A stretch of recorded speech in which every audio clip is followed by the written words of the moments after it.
Saludos, espero que se encuentren muy bien. La unidad 2 se estructura de la siguiente manera. Ciclo fermentativo, factores que afectan el proceso de fermentación, microorganismos involucrados, control del proceso fermentativo, métodos para detener el proceso de fermentación. Ok, cuando hablamos de ciclo de fermentación estamos hablando de un proceso. Pero vamos a hablar sobre el tipo de fermentación alcohólica, el proceso que ocurre para obtener el alcohol, ¿sí? Y antes de entrar en ese tema, vamos a hablar de algo muy general, que es el proceso de elaboración del vino, pero algo muy por encimita, de manera muy general.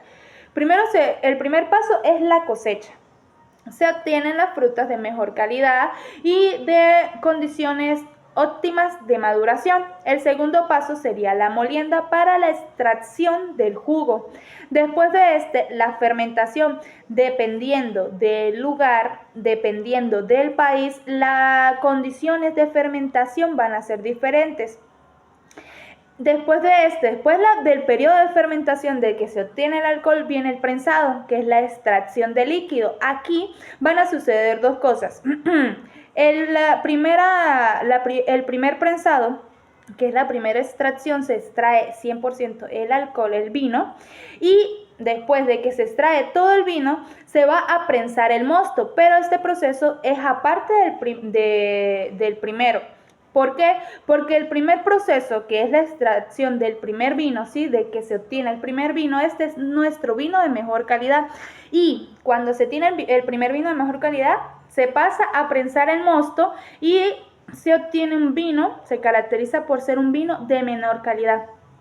Después de este viene el filtrado, la clarificación, que es quitar todo residuo que pues en el momento del prensado se obtuvo.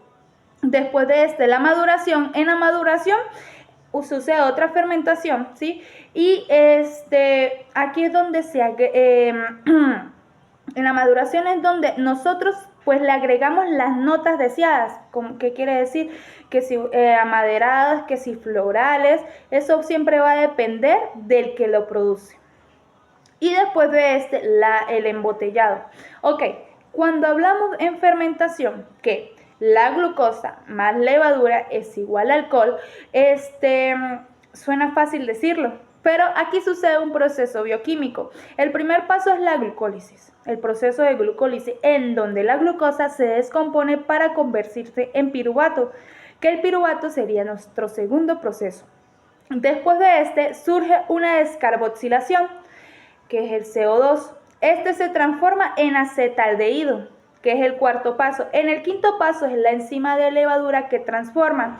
Y como último paso, el etanol. Se obtiene el etanol. Ok, pero ¿qué quiere decir esto? ¿Sí? El piruvato, por medio del piruvato de descarboxilasa, sufre una descarboxilación para formar acetaldehído. Esta enzima requiere dos cofactores, el TPP, que es el TPP, pirosfosfato tiamina, y también necesita como segundo cofactor cationes de magnesio. Ok, cuando surge una descarboxilación, se obtiene, o quiere decir que es el dióxido de carbono, se obtiene dióxido de carbono, para después se transforma en acetaldehído. El acetaldehído que se forma va a ser convertido en etanol, pero ¿gracias a qué? A la enzima alcohol deshidrogenasa. Después de se utiliza el NAD, que es el NADH, el NAD reducido, para poder, él libera y se obtiene el NAD oxidado. Este NAD oxidado se recicla para el séptimo paso en la glucólisis. El glucólisis es un proceso largo para llegar a obtener piruvato y es un proceso en donde se genera también ATP. Ok. Cuando hablamos de factores que llegan a afectar el proceso de fermentación, uno de ellos es la temperatura. La temperatura es un punto importante porque dependiendo de una óptima temperatura, ¿sí? Vamos a tener un producto de calidad. ¿Por qué? Porque el microorganismo está en un ambiente deseado, en un ambiente que lo deja desarrollarse como él quiere. Si hay una temperatura más alta de lo normal que pasa el rango, ¿qué sucede? El microorganismo va a acelerar su proceso y lo que se va a obtener, dos cosas se van a obtener. O no se cumple el proceso, ¿sí? O se obtiene un producto con unas características muy raras, un sabor muy extraño, un sabor no deseado. En otros procesos se puede sentir un sabor aguarapao. En una temperatura muy baja, que baja del rango óptimo de fermentación,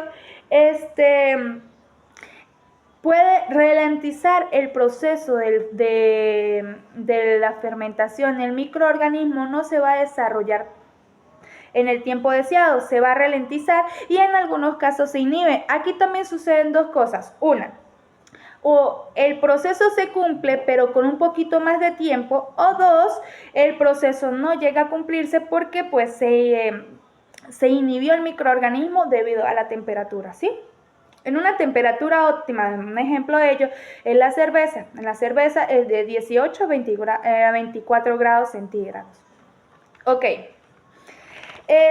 Otro punto, otro factor que puede llegar a influir en el proceso de la fermentación es el pH, muy importante, que va a ayudar al crecimiento microbiano. En un ambiente en donde hay un pH controlado y deseado, que va desde los 4.5 a los 6.5, que pues es en algunas bacterias, pueden tolerar este rango más ácido o más alcalino, ¿sí? Y es donde ellas se van a poder desarrollar. O sea, si hay un ambiente controlado en pH, algunos microorganismos pueden desarrollarse correctamente como otros no. Y cuando el pH es más alto, en vez de tener, un ejemplo de ello, en vez de obtener un vino, podemos llegar a tener un vinagre. Ok. También puede influir en el proceso en la activación de enzimas, el pH. También influye en el desarrollo de algunas amilasas, entre otros. Ok, y para concluir, ¿sí? Recuerden que en las condiciones de elaboración de un producto, ya sea alcohol, ya sea en la fermentación láctica, siempre va a influir en las condiciones en que se fermente. Si se cumplieron las BPM, si se utilizaron todas las herramientas adecuadas. También recuerden que no todos los microorganismos fermentan lo deseado. Pues sí fermentan, pero pues no vamos a obtener lo que nosotros queremos. Un dato curioso es que por eso también se llama cerveza, es por la Saccharomyces cerevisiae, ¿sí? La levadura no va a fermentar, no cualquier levadura fermenta o tolera el alcohol, ¿sí? Solamente lo toleran 3, y entre una de esas, que es la más conocida, es la Saccharomyces cerevisiae. No todas las toleran, y se utilizan, pues esa es la más común, la más comercial es esa. Bueno, sin más que decir, espero que les haya gustado y pues nos veremos próximamente.